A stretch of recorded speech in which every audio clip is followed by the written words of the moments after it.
Saraswati akan menjelaskan tentang asas-asas umum toksikologi dan review jurnal. Sebelumnya, saya akan menjelaskan tentang pengertian toksikologi. Toksikologi merupakan studi mengenai efek-efek yang tidak diinginkan dari suatu zat kimia terhadap organisme hidup. Toksikologi juga membahas tentang penilaian secara kuantitatif mengenai organ-organ tubuh yang sering terpajan dan efek yang ditimbulkan. Selanjutnya, saya akan menjelaskan tentang asas-asas umum toksikologi. Berdasarkan alur peristiwa timbulnya efek toksik, ada 4 asas umum yang perlu dipelajari dan dipahami dalam toksikologi. 4 asas tersebut adalah kondisi efek toksik, mekanisme efek toksik, wujud efek toksik, dan sifat efek toksik. Asas yang pertama yaitu kondisi efek toksik. Kondisi efek toksik adalah berbagai keadaan atau faktor yang dapat mempengaruhi efektivitas absorpsi, distribusi, dan eliminasi senyawa tersebut di dalam tubuh dan efektivitas antaraksinya dengan sel sasaran. Kondisi efek toksik dibagi menjadi 2, yaitu yang pertama kondisi pemejanan.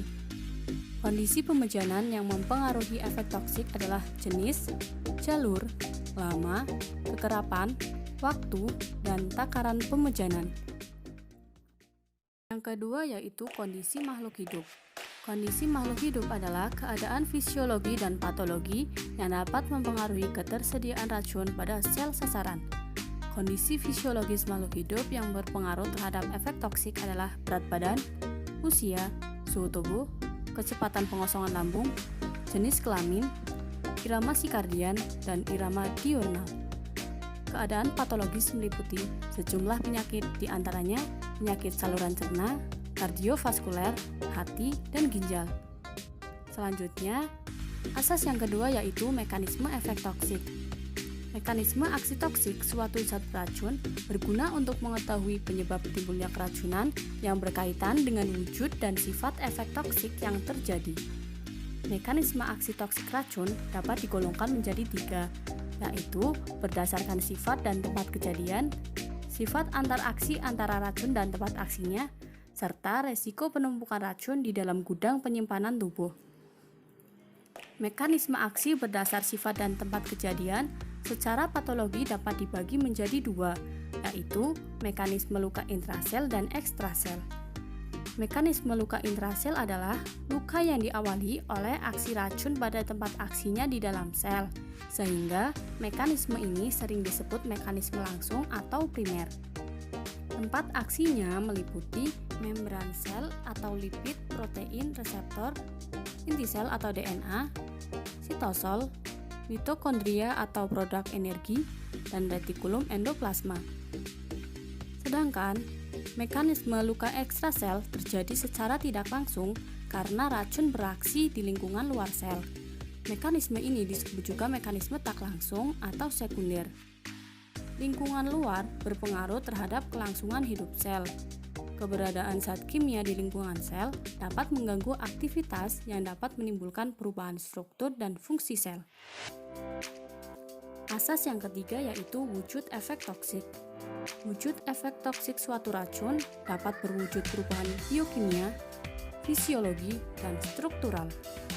Respon perubahan biokimia merupakan perubahan atau kekacauan biokimia terhadap luka sel akibat antaraksi antara racun dan tempat aksi yang terbalikan. Respon perubahan fungsional berkaitan dengan antaraksi racun dengan reseptor aktif enzim yang terbalikan, sehingga mempengaruhi fungsi homeostatis tertentu. Termasuk dalam wujud efek toksik biokimia antara lain penghambatan respirasi seluler, perubahan keseimbangan cairan dan elektrolit, serta gangguan pasokan energi. Jenis efek toksik berdasarkan perubahan fisiologi meliputi jenis wujud efek toksik yang berkaitan dengan interaksi zat beracun dengan reseptor atau tempat akhir enzim yang sifatnya berbalikan, sehingga dapat mempengaruhi fungsi homeostatis tertentu.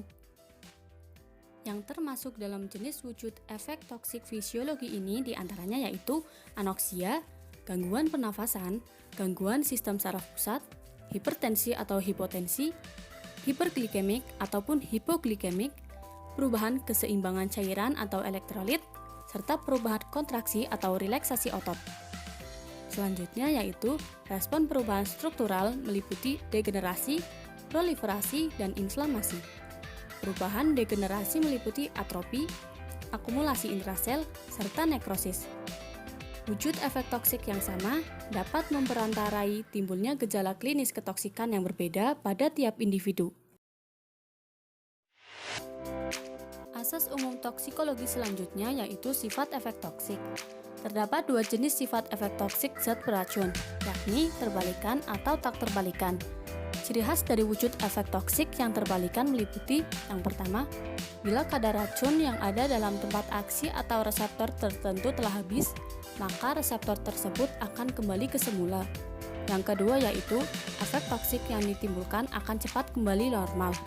Dan yang ketiga, ketoksikan racun bergantung pada takaran serta kecepatan absorpsi, distribusi, dan eliminasi racunnya.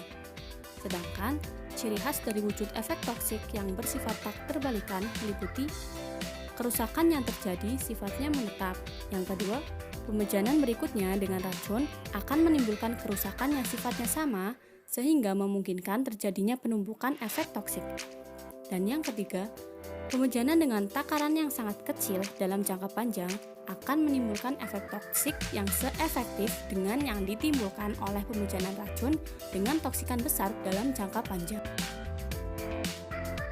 Selanjutnya, saya akan melakukan review jurnal yang berjudul EDTA sebagai agen proteksi ginjal pada tikus yang dipapar timbal asetat.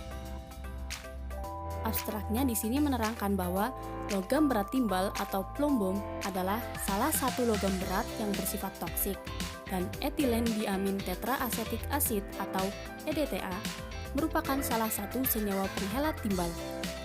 Penelitian ini bertujuan untuk mengetahui daya proteksi EDTA terhadap ginjal tikus yang dipapar timbal asetat per oral. Data kadar timbal darah dianalisis menggunakan one-way ANOVA dan Duncan Multiple Range Test atau DMRT, dan tingkat kerusakan ginjal dianalisis secara deskriptif. Hasil analisis menunjukkan penurunan kadar timbal darah dan penurunan kerusakan sel ginjal secara signifikan pada kelompok tikus yang dipapar timbal asetat dan diberi EDTA dibandingkan dengan kelompok tikus yang dipapar timbal asetat tanpa diberi EDTA. Dapat disimpulkan bahwa EDTA aman digunakan dan efektif menghelat timbal darah serta memproteksi organ ginjal pada dosis 150 mg per kilogram berat badan. Pada dosis 250 mg per kilogram berat badan, EDTA mulai bersifat toksik sehingga merusak jaringan ginjal. Selanjutnya, dalam pendahuluan dijelaskan bahwa logam berat timbal atau plumbum adalah salah satu logam berat yang bersifat toksik jika kadarnya di dalam tubuh melebihi ambang batas yang ditetapkan oleh the National Institute for Occupational Safety and Health itu sebesar 5 mikrogram per desiliter pada orang dewasa. Akumulasi terjadi karena timbal dapat masuk secara ingesti, inhalasi, maupun subkutan dan karena timbal sulit dieliminasi dari tubuh. Timbal yang masuk secara oral dapat terakumulasi dalam tubuh. Jika kadar timbal di dalam tubuh terlalu tinggi, maka sebagian akan dikeluarkan melalui feses. Jika feses mengandung Pp2+ atau timbal dalam kadar yang tinggi, dapat diperkirakan sudah terjadi hiperakumulasi timbal di dalam tubuh. Hiperakumulasi timbal atau Pp2+ di dalam tubuh akan mengganggu fungsi tubuh dengan menimbulkan efek toksik pada setiap sistem tubuh. Selanjutnya yaitu efek paparan timbal pada tubuh. Efek timbal pada tubuh yang pertama yaitu menimbulkan kerusakan oksidatif pada jaringan. Yang kedua akan meningkatkan peroksidasi lemak. Yang ketiga akan menimbulkan kerusakan DNA. Yang keempat akan menurunkan kadar antioksidan. Ketidakseimbangan antara serangan oksidan dan pertahanan antioksidan pada jaringan maupun sel dapat menyebabkan kerusakan organ, dan salah satu organ yang terdampak oleh timbal adalah ginjal. Yang terakhir yaitu meningkatkan produksi reaktif oksigen spesies atau ROS. Peningkatan ROS atau reaktif oksigen spesies akan menyebabkan kerusakan struktural pada sel, protein, asam nukleat, membran sel dan lipid, serta menyebabkan kondisi stres pada tingkat seluler. Selanjutnya, terdapat mekanisme toksisitas timbal berdasarkan organ yang dipengaruhinya. Yang pertama, pada sistem hemopoietik, di mana timbal menghambat sistem pembentukan hemoglobin sehingga menyebabkan anemia. Yang kedua, pada sistem saraf, di mana timbal bisa menimbulkan kerusakan otak dengan gejala epilepsi, halusinasi, kerusakan otak besar, dan delirium. Selanjutnya yaitu pada sistem urinaria, di mana timbal bisa menyebabkan lesi tubulus proximalis, loop of Henle, serta menyebabkan aminosiduria. Selanjutnya yaitu pada sistem gastrointestinal, di mana timbal menyebabkan kolik dan konstipasi. Lalu, pada sistem kardiovaskuler, di mana timbal bisa menyebabkan peningkatan permeabilitas pembuluh darah. Dan yang terakhir, pada sistem endokrin, di mana timbal mengakibatkan gangguan fungsi tiroid dan fungsi adrenal. Selanjutnya, kesimpulan dari jurnal yang direview yaitu pemberian EDTA dengan dosis 150 mg per kilogram berat badan aman digunakan dan paling efektif menghelat ion timbal, sehingga mampu menurunkan kadar timbal darah dan memproteksi ginjal tikus yang dipapar timbal asetat. EDTA pada dosis 250 mg per kilogram berat badan mampu menurunkan kadar timbal darah, namun mulai bersifat toksik dan tidak mampu memproteksi ginjal. Sekian video dari saya, semoga bermanfaat. See you.